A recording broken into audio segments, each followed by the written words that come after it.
Hello and welcome to the video. Today we'll discuss glycolysis in this video. Glycolysis is the first step for cellular respiration. In cellular respiration, there is a breakdown of glucose in the presence of oxygen to release carbon dioxide and water and energy in the form of ATP. And glucose is a cellular fluid or the cellular fuel. And the end product of carbohydrate digestion is glucose, fructose, mannose, galactose. So all monosaccharides, and ultimately all of these monosaccharides, they are converted into D-glucose. And D-glucose is the circulating fuel in the body. And wherever is needed, it is absorbed in the cells and then it is breakdown in the cell. And in that process, the glycolysis is the first step in the aerobic cellular respiration. In the process glycolysis, glucose is broken down into pyruvate in the cytoplasm of the cell. All the enzymes for glycolysis are present in the cytoplasm of the cell, and then this pyruvate is converted into acetyl-CoA. The acetyl-CoA in the mitochondria undergoes Krebs cycle, and number of energy carrier NADH and FADH are formed, which then enters the electron transport system to form high energy ATPs, that is the biological energy. So in the glycolysis, we will discuss here the process is a 9-step process, and this is Embden-Meyerhof pathway. So first of all, the glucose in the cytoplasm that undergoes phosphorylation, that is addition of phosphate group at 6th position to form glucose 6-phosphate.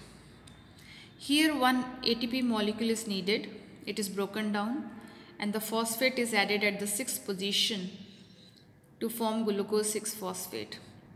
And the enzyme that catalyzes this reaction is glucose kinase.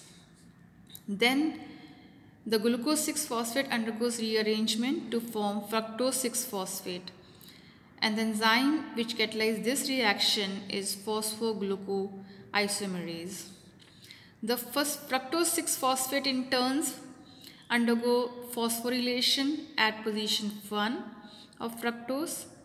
Here again one ATP molecule is needed, and the phosphate is used from that ATP molecule, catalyzed by the enzyme phosphofructose kinase. The fructose 1,6 diphosphate is formed, which then split into triose sugars. The enzyme that splits this is aldolase. So the molecule 3-phosphoglyceraldehyde and dihydroxyacetone phosphate, they are formed, and they are interconverted or rearranged by the enzyme triose phosphate isomerase enzyme. Thereafter the 3-phosphoglyceraldehyde molecule, so from one glucose molecule, 2 such molecules they are produced ultimately. That means the 2 molecules of 3-phosphoglyceraldehyde they are produced.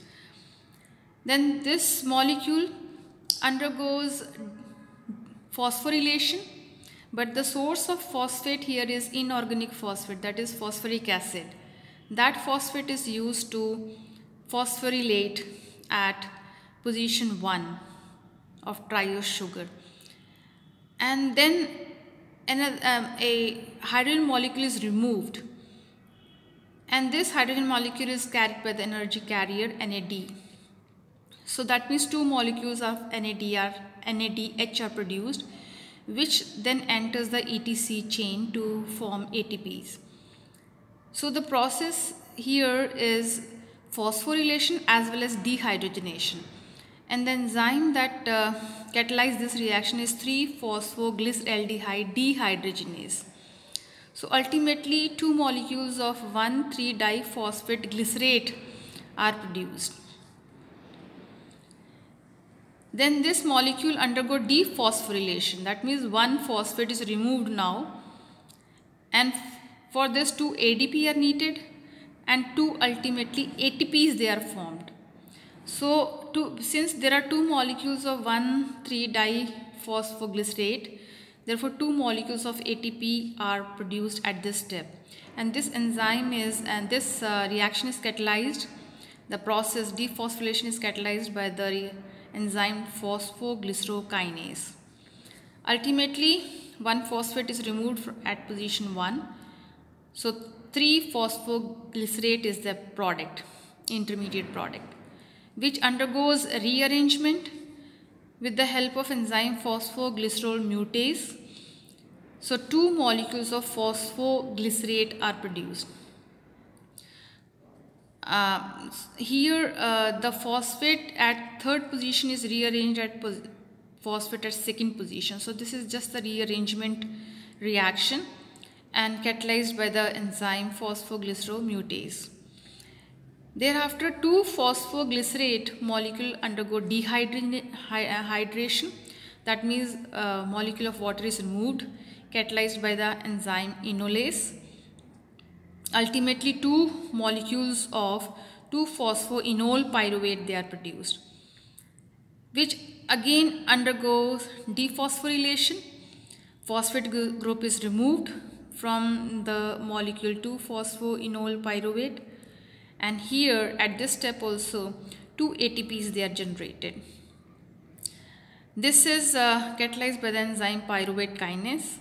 Ultimately, the end product is 2 pyruvate molecules.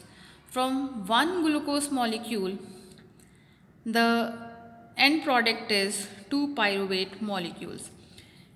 So the net product of glycolysis is 2 ATPs they are generated. Since 4 are generated but 2 are used, so the net product is 2 ATP molecules are generated. 2 molecules of NADH are generated, which then enters the ETC chain to produce ATPs again, and 2 molecules of water are generated. So this is all about the process glycolysis and the Embden-Meyerhof pathway. That's all in this video. If you like this video, kindly hit the like and share button.